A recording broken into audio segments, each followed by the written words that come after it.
বিসমিল্লাহির রহমানির রহিম। Pakshia ideal college কর্তৃক আয়োজিত আজকের অনলাইন ক্লাসে অর্থাৎ সমাজবিজ্ঞান ক্লাসে আমি সবাইকে স্বাগতম জানাচ্ছি। সেই সাথে আমি আমার ক্লাস শুরু করতে যাচ্ছি। সুপ্রিয় শিক্ষার্থী বন্ধুরা, তোমরা যে যেখানে আছো হয়তো ভালো আছো। আমার অনলাইন ক্লাস যারা দেখতেছো তাদেরকে আমি প্রত্যেককে ধন্যবাদ জানাচ্ছি। আজকের সমাজবিজ্ঞানের এই ক্লাসটা হচ্ছে সমাজবিজ্ঞান দ্বিতীয় বর্ষের ক্লাস। আজকের ক্লাসে উপস্থিত আছি আমি মোহাম্মদ শাহিনুর আলম, প্রভাষক, সমাজবিজ্ঞান বিভাগ, পাকশিয়া আইডিয়াল কলেজ, শার্শা, যশোর। বিষয় পরিচিতি। এখন আমি তোমাদের বিষয় পরিচিতি বলবো। এখন আমি এই বিষয় পরিস্থিতিতে যাওয়ার আগে তোমাদের একটি ছবি দেখাতে চাচ্ছি। এই ছবিটা দেখলে আমার মনে হয় তোমাদের কিছু একটা ধারণা আসতে পারে। তাহলে যারা আমার সাথে এখন ক্লাসে সংযুক্ত আছো তারা একটু ছবিটা মনোযোগ সহকারে দেখো, দেখে তোমরা বোঝার চেষ্টা করো আজকের আমাদের আলোচনার মূল বিষয় কি হতে পারে। আজকে আমরা আলোচনা করব সমাজবিজ্ঞান দ্বিতীয় পত্র চতুর্থ অধ্যায়। সমাজবিজ্ঞান দ্বিতীয় পত্র চতুর্থ অধ্যায়, বাংলাদেশের নৃগোষ্ঠীর জীবনধারা। বাংলাদেশের নৃগোষ্ঠীর জীবনধারা। এখন আমাদের চতুর্থ অধ্যায়ে আছে বাংলাদেশের ক্ষুদ্র ক্ষুদ্র উপজাতি। চতুর্থ অধ্যায়ে আছে আমাদের দেশের ক্ষুদ্র ক্ষুদ্র উপজাতি, নৃগোষ্ঠী। এখন আমি তোমাদের একটু বলি নৃগোষ্ঠী কি। নৃগোষ্ঠী হচ্ছে মানব জাতির একটি উপবিভাগ। নৃগোষ্ঠী হচ্ছে মানব জাতির একটি উপবিভাগ। তাহলে নৃগোষ্ঠী কি? নৃগোষ্ঠী হচ্ছে মানব জাতির একটি উপবিভাগ, যাদের ভিতরে উত্তরাধিকার সূত্রে এবং বংশ পরস্পরায় তাদের গায়ের রং, শক্তি, বুদ্ধিমত্তা এগুলো বর্তিয়ে থাকে। বাংলাদেশের বৃহত্তর পার্বত্য চট্টগ্রাম, রাঙামাটি, বান্দরবন, খাগড়াছড়িতে বিভিন্ন ধরনের উপজাতি রয়েছে। চাকমা, মণিপুরী, সাঁওতাল, মারমা, মগ, রাখাইন, খাসিয়া, ত্রিপুরা ইত্যাদি। এখন আমি কয়েকটা উপজাতির নাম বললাম। এই উপজাতিদের ভিতরে আজকে আমি তোমাদের যে বিষয়টি পড়াবো, আমি বিষয়টি বলার আগে তোমাদের কিছু ছবি দেখাবো। এই ছবিগুলো দেখলে আমার মনে হয় বুঝতে পারবে আজকে আমি তোমাদের কোন উপজাতি পড়াবো। তাহলে দেখো বন্ধুরা, ছবিতে কি দেখা যায়। ছবিতে দেখা যাচ্ছে কিছু দৃশ্য। এখানে তিনটা ছবি আমি দিয়েছি, নাম্বার 1, 2, 3। তিনটা ছবি দেখলে তোমরা কিছুটা অনুমান করতে পারবে আজকে আমাদের আলোচনার মূল বিষয়। তাহলে আমি বলি, তোমাদের সাথে শেয়ার করি। আজকে তোমাদের সাথে আমার আলোচনার মূল বিষয় হচ্ছে মণিপুরী উপজাতি। আজকে তোমাদের সাথে আমার মূল আলোচনা বিষয় মণিপুরী উপজাতি। এখন এই আজকের পাঠ শেষে আমরা শিখব মণিপুরীদের সামাজিক ও সাংস্কৃতিক জীবনধারা। আজকের পাঠ শেষে আমরা কি শিখব? মণিপুরীদের সামাজিক ও সাংস্কৃতিক জীবনধারা। এখন মণিপুরীদের সামাজিক সাংস্কৃতিক জীবনধারা জানার আগে আমরা জানার চেষ্টা করি মণিপুরীদের উৎপত্তি কিভাবে হয়েছে। মণিপুরীদের উৎপত্তি কিভাবে হয়েছে? তাহলে মণিপুরীদের উৎপত্তি সম্পর্কে আমি একটু বলি। বার্মার সেনারা ভারতের মণিপুরী রাজ্য একসময় আক্রমণ করে। বার্মার সৈন্যরা একসময় ভারতের মণিপুরী রাজ্য আক্রমণ করে। মণিপুরী রাজ্য আক্রমণ করলে সেখানকার কিছু জাতিসত্তার মানুষ বাংলাদেশের সিলেট অঞ্চলে এসে বসবাস শুরু করে। তাহলে মণিপুরীদের পূর্বপুরুষরা বসবাস করত ভারতের মণিপুর রাজ্যে। মণিপুররা কোথায় বসবাস করত? ভারতের মণিপুর রাজ্যে। এক সময় বার্মার সৈন্যরা ভারতের মণিপুরী রাজ্য আক্রমণ করে। যখন বার্মার সৈন্যরা ভারতের মণিপুরী রাজ্য আক্রমণ করে তখন একটা তাদের সাথে যুদ্ধ, সংঘাত, সংঘর্ষ লেগে যায়। এই যুদ্ধে মণিপুরী রাজ্য অনেকটা বার্মার সৈন্যরা দখলে নেয় এবং মণিপুরী রাজ্যের কিছু লোকজন, কিছু জাতিসত্তার লোক বাংলাদেশের বর্তমান যেটা সিলেট অঞ্চল, সিলেট জেলায় এসে বসবাস শুরু করে। ভারতের মণিপুর রাজ্য থেকে এই মণিপুররা এসছে। আমরা যে মণিপুরী বলি বা সমাজবিজ্ঞানীরা বা গবেষকরা বা নৃবিজ্ঞানীরা এদেরকে মণিপুরী বলছে। মণিপুরী বলার কারণ হচ্ছে এই যে এরা মূলত আসছে ভারতের মণিপুর রাজ্য থেকে। ভারতের মণিপুর রাজ্য থেকে এসছে বলে এদেরকে মণিপুরী বলা হয় এবং এরা মণিপুরী নামে পরিচিত। ধারণা করা হয় মণিপুরী রাজপুত্র কোনো এক কারণে সিলেট অঞ্চলে পালিয়ে আসে।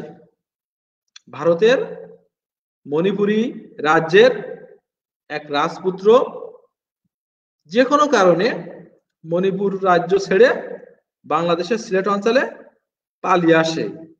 পালিয়ে এসে এদেশে সংসার ধর্ম শুরু করেন। এভাবেই মণিপুরী রাজ্যের উৎপত্তি হয়েছে বলে অনেকের ধারণা। এভাবেই মণিপুরী রাজ্যের উৎপত্তি হয়েছে বলে অনেকে মনে করেন। তবে একটা পৌরাণিক কাহিনী প্রচলিত আছে। ধারণা করা হয় মণিপুরীদের যে পূর্বপুরুষ তার নাম ছিল পাখাম্বা। মণিপুরীদের যে পূর্বপুরুষ তার নাম ছিল পাখাম্বা। অনেকের ধারণা, একটা পৌরাণিক কাহিনী লোকমুখে শোনা যায় যে এই পাখাম্বা ছিলেন নাই সর্পপুরুষ। পাখাম্বা ছিলেন সর্পপুরুষ। তিনি যখন জঙ্গলের ভিতর দিয়ে হাঁটতেছিলেন, তিনি কোনো এক সময় জঙ্গলের ভিতর দিয়ে হাঁটছিলেন। তখন জঙ্গলের ভিতরে অবস্থিত একটা গর্ত ছিল। এই গর্ত থেকে পাখাম্বা নাকি সর্বপুরুষ হিসেবে বেরিয়ে আসেন। এ সময় তিনি পথ দিয়ে যখন হাঁটতেছিলেন তখন যেহেতু পাহাড়ি এলাকায় জুম চাষ হয়, জুম শিফটিং, জুম কাল্টিভেশন যেটা আর কি, জুম শিফটিং হয়, মহিলারা এই জুম চাষের সাথে জড়িত। পাখাম্বা যখন জঙ্গলের ভিতর দিয়ে হাঁটতেছিলেন পাহাড়ের ভিতর দিয়ে, তখন জুম চাষরত এক সুন্দরী রমণীর রূপে মুগ্ধ হন। পাখাম্বা জুম চাষরত এক সুন্দরী রমণীর রূপে মুগ্ধ হন এবং তাকে বিয়ে করে সংসার জীবন শুরু করেন। এ দম্পতি থেকে মণিপুরী জাতির উৎপত্তি হয়েছে বলে অনেকে মনে করেন। আর এভাবেই মণিপুরী রাজ্যের উৎপত্তি হয়েছে পৌরাণিক কাহিনী অনুযায়ী। এরপরে আমরা পরবর্তী পেজে চলে যাই। মণিপুরীদের বসবাস। মণিপুরীরা কোথায় বসবাস করত? মণিপুরীরা পূর্বে বসবাস করত ভারতের মণিপুর রাজ্যে। এখনো বর্তমানে ভারতের মণিপুর রাজ্যে মণিপুরীরা আছে এবং বাংলাদেশের বৃহত্তর সিলেট অঞ্চলে মণিপুরীদের বসবাস। নৃগোষ্ঠীগত পরিচয়। যে আমরা জানি 4 ধরনের নৃগোষ্ঠী আছে। আমরা জানি 4 ধরনের নৃগোষ্ঠী আছে: মঙ্গোলীয়, ককেশীয়, নিগ্রো এবং অস্ট্রেলীয়। মণিপুরীদের যে নৃগোষ্ঠীগত পরিচয়, তাতে আমরা বলতে পারি এরা মঙ্গোলীয় জনগোষ্ঠীর অন্তর্ভুক্ত। মণিপুরীরা হচ্ছে মঙ্গোলীয় জনগোষ্ঠীর অন্তর্ভুক্ত। এদের গায়ের রং শ্যামলা, ফর্সা, হলদে এবং বাদামি হয়। নাক কিছুটা চ্যাপ্টা, চোখ, ঠোঁট, দেহের উচ্চতা মাঝারি ধরনের। মণিপুরীদের সংখ্যা প্রায় 50,000-এর মতো। মণিপুরীদের সংখ্যা প্রায় 50,000-এর মতো। মণিপুরীদের গোত্র ও বিবাহ প্রথা। মণিপুরীদের যে গোত্র রয়েছে, এই গোত্র 2 ভাগে বিভক্ত। একটা হচ্ছে খালসাই গোত্র, আর হচ্ছে মৈতৈ গোত্র। তাহলে খালসাই এবং মৈতৈ নামে 2টি গোত্রে মণিপুরীরা বিভক্ত। তাদের মধ্যে নিজ গোত্রে বিবাহ প্রচলিত। মণিপুরীদের ভিতরে যে নিজ গোত্র আছে খালসাই এবং মৈতৈ, এদের ভিতরে বিবাহ প্রথা প্রচলিত রয়েছে। তাদের সমাজে বিধবা বিবাহ প্রচলিত রয়েছে এবং যে বিবাহ বিচ্ছেদ সেটাও আছে। তাহলে মণিপুরীদের ভিতরে খালসাই এবং যে মৈতৈ নামে 2টি গোত্রে বিভক্ত। এই গোত্রের ভিতরে বিবাহ প্রচলিত আছে, বিবাহ বিচ্ছেদ প্রচলিত আছে, এমনকি বিধবা বিবাহ প্রচলিত আছে। মণিপুরীদের ধর্ম, তারা অনেকটা হিন্দু ধর্মে বিশ্বাস করে। মণিপুরে অনেকটা হিন্দু ধর্ম বিশ্বাস করে, তবে বর্তমানে অনেকেই তারা ইসলাম ধর্মে গ্রহণ করছে।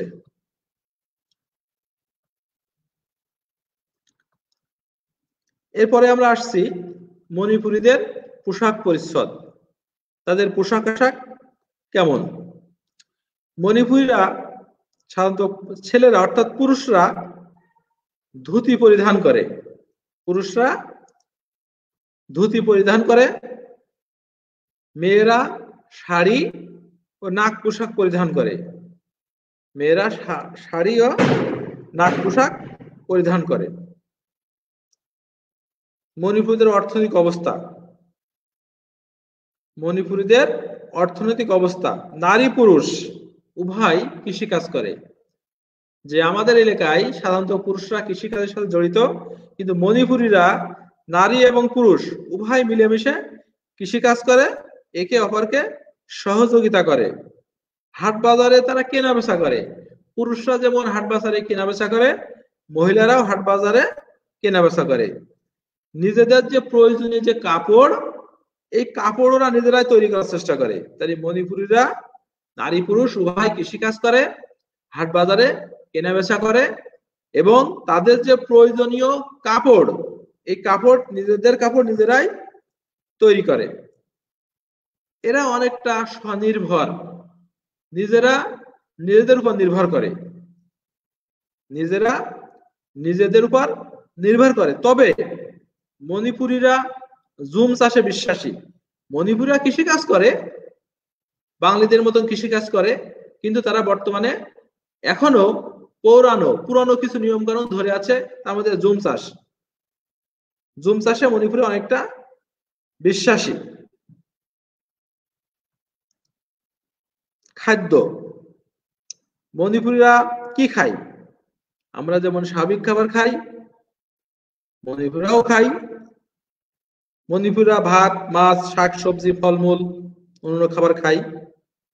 তবে মণিপুরীদের ভিতরে অনেকেই মাংস খায় না।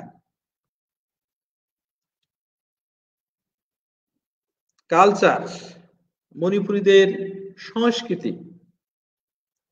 মণিপুরীদের সংস্কৃতির উল্লেখযোগ্য দিক হলো নৃত্য। মণিপুরীদের সংস্কৃতির উল্লেখযোগ্য দিক হলো নৃত্য। বিবাহ অনুষ্ঠান ও পূজা পার্বণে তারা নৃত্য পরিবেশন করে। বিবাহ অনুষ্ঠান, পূজা পার্বণে তারা নৃত্য পরিবেশন করে। মণিপুরীদের বিভিন্ন ধরনের নৃত্য রয়েছে। মণিপুরীরা বিভিন্ন নৃত্যে বিশ্বাসী, তারা বিভিন্ন নৃত্য করে থাকে। তবে তারা যতগুলো নৃত্য করে থাকে তার ভিতরে লাই হারাউবা নামক একটি নৃত্য উল্লেখযোগ্য। মণিপুরীরা যে নৃত্যে বিশ্বাসী, তারা যে নৃত্য পালন করে থাকে, তারা নৃত্য অনুষ্ঠান করে থাকে, যতগুলো নৃত্য আছে তাদের ভিতরে তার মধ্যে লাই হারাউবা উল্লেখযোগ্য। তারা যা নৃত্য পরিবেশিত করে, এই নৃত্য পরিবেশিত করার তাদের মূল একটি টার্গেট আছে। তারা মনে করে যদি নৃত্য করা হয় তাহলে দেবতারা খুশি থাকে, নৃত্য পরিবেশন করলে দেবতারা খুশি থাকে, দেবতাদের সন্তুষ্টি বিধানের জন্য নৃত্য পরিবেশিত হয়। দেবতাদের সন্তুষ্টি বিধানের জন্য নৃত্য পরিবেশিত হয়। এখন আমি তোমাদের মণিপুর সম্পর্কে আলোচনা করলাম। আমি এখন তোমাদের একটু একক কাল দিই, যে কেউ উত্তর দিতে পারো। যদি উত্তর দিতে না পারো আমি তোমাদের সহায়তা করব। এখানে আমার একটা প্রশ্ন আছে, তোমরা আজকে পড়লা উপজাতি। উপজাতির ইংরেজি প্রতিশব্দ কি? উপজাতির ইংরেজি প্রতিশব্দ কি? হয়তো তাদের জানা নেই, আমি বলি। উপজাতির ইংরেজি প্রতিশব্দ হচ্ছে ট্রাইব। উপজাতির ইংরেজি প্রতিশব্দ হচ্ছে ট্রাইব। এই ট্রাইব শব্দের অর্থ হচ্ছে উপজাতি। মণিপুরীদের যে সংস্কৃতি রয়েছে, এই সংস্কৃতির ভিতরে একটি উল্লেখযোগ্য দিক হচ্ছে নৃত্য। তাদের যে বিভিন্ন ধরনের নৃত্য রয়েছে, এর ভিতরে গুরুত্বপূর্ণ একটি নৃত্যের নাম বলো। আমি বলি, তাদের যে নৃত্য রয়েছে, নৃত্যের ভিতরে একটি গুরুত্বপূর্ণ নৃত্য হচ্ছে লাই হারা উবা। লাই হারা উবা।